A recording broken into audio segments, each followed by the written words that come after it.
Of course, a lot of discussion is going on at the Energy Forum. Let's delve further into this year's top topics on the agenda with Raul Alfaro-Pelico. He is RMI Senior Director of the Africa Energy Program and also the Energy Transition Academy. Great to have you on the show with us today, sir.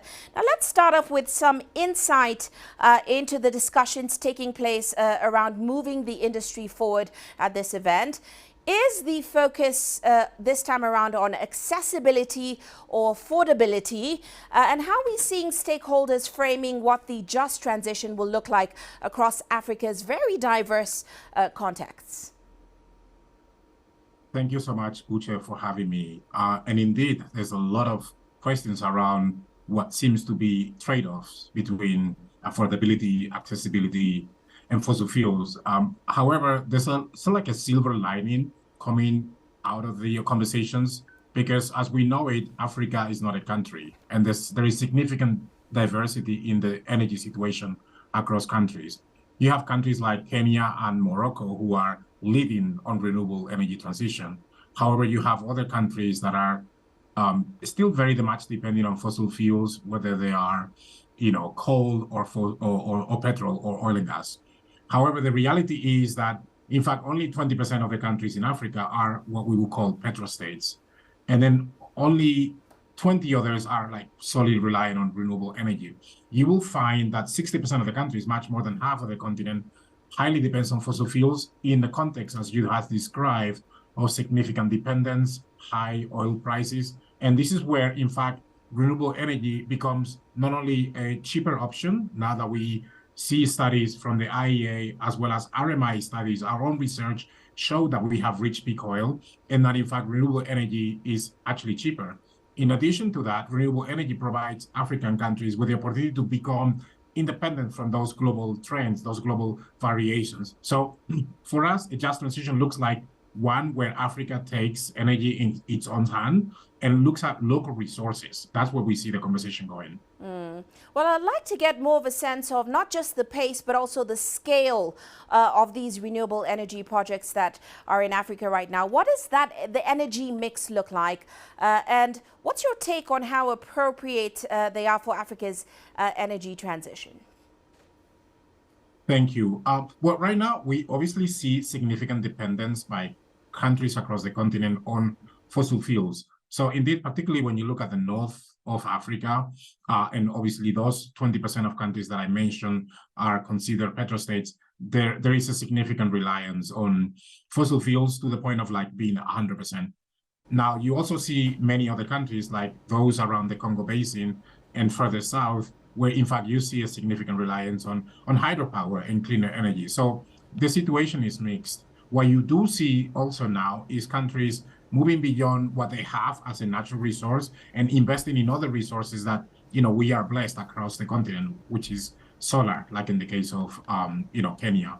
And so that's kind of like the situation. One of the challenges that we see, of course, is the financing, because the financing is still lacking. You have many countries who are, facing weak electricity systems, but they have limited access to domestic capital to really invest in clean energy. And so that's where we see the challenge. Now, the opportunity is primarily on the energy that we are not yet consuming, because in fact, the energy consumption in Africa is relatively low compared to the rest of the globe. And so as we increase, for example, you mentioned trade earlier, as Africa industrializes, there will be significant, much more demand for energy, which could be met by renewable energy. And I like that you brought up financing, because we often talk about how big of a setback it is. And I'm sure major discussions in that area are on the table at the forum. So give us a sense of what the climate finance landscape looks like in terms of the financing instruments that are currently available to African nations. And do we have the tools in place for sustainable energy investments as well? How far have we gone in those areas? When you compare the renewable energy resource that Africa has compared to the access to climate finance, that's where you see the significant discrepancy. I mentioned earlier that there is a need for significant investment. However, currently, not more than $30 billion are flowing to Africa via means of climate finance. And a lot of that is very much limited to climate finance. What we need really is to talk about trillions instead of billions. And part of the challenge for Africa is, first of all, significant debt, but also significant challenges in accessing, the domestic as well as international capital markets. I think President Ruto alluded to that. Now, behind that, there is also not just an unequal international financial system, but also there is a need for increasing the capacity of African countries to actually access different means of financing. And I mentioned that because as much as Africa should look at international finance and also climate finance, there is also a need to look at domestic resource mobilization and understanding how to use taxes, subsidies, and other means of domestic finances to actually leverage other forms of financing. And here we see an issue of capacity, which is both individual as well as institutional. That's the challenge. However, there is a significant opportunity. One of the things that we've seen today in the conference, in the forum, is significant presence of the youth, also particular presence of women who want to be in the renewable energy sector. In fact, Africa can lead just by the sheer volume of youth in the continent, as well as the fact that, in fact, our women are the ones who are entrepreneurs in the continent. Now, of course, this year's forum says that it aims to forge partnerships, identify opportunities as well. So stakeholders at this forum are discussing the way forward. What are you seeing in terms of the opportunities, suggestions on the table to ensure that no one at the African region is left behind? And that, of course, Africa also has those necessary skills to push forward this transition. Excellent question. First of all, let me just highlight the point about youth. 70% of the population in Africa is under the age of 30 years old. And that means that the significant volume of the youth across the globe is in Africa. That is actually a significant opportunity to invest in human capital, to engage the youth in renewable energy. The second significant opportunity is that of women I mentioned.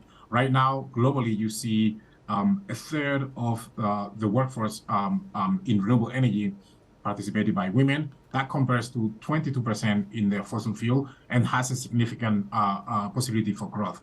So we see that as a significant opportunity as well. Now, when you think about human resources and you pair that with, I mentioned earlier, the possibility of diversify out of fossil fuels with the renewable energy resources that we're blessed with. On top of that, we have, you mentioned earlier, trade, the African Common Free Trade Agreement, which provides an opportunity for fostering trade within the continent. And then on top of that, you have a significant growth of manufacturing. Kenya is a leader in this space in the continent. Those are like the areas where I see growth in demand for energy that will be clean, that will be domestic, and would not depend on international pressures or international fluctuations. Well, we do have to leave it there, Mr. Raul, but we're certainly watching the discussion taking place this week at the Africa Energy Forum. Many thanks for your insights.